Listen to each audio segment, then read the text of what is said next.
จากยอดดอยแดนไกลใครจะเห็นอยากลำเค็นเพียงใดใจยังมัน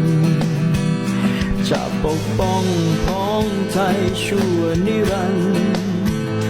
สิ้นชีวันก็ยังห่วงแผ่นดินด้วยหน้าที่ชีวิตรับผิดชอบคือคำตอบที่รบอยู่ไม่รู้สิ้นความภูมิใจลึกล้ำดำอาจินรักแผ่นดินรักเกียรติศักดิ์นักรบไทยคิดถึงยอดหฤทัยใจแทบขา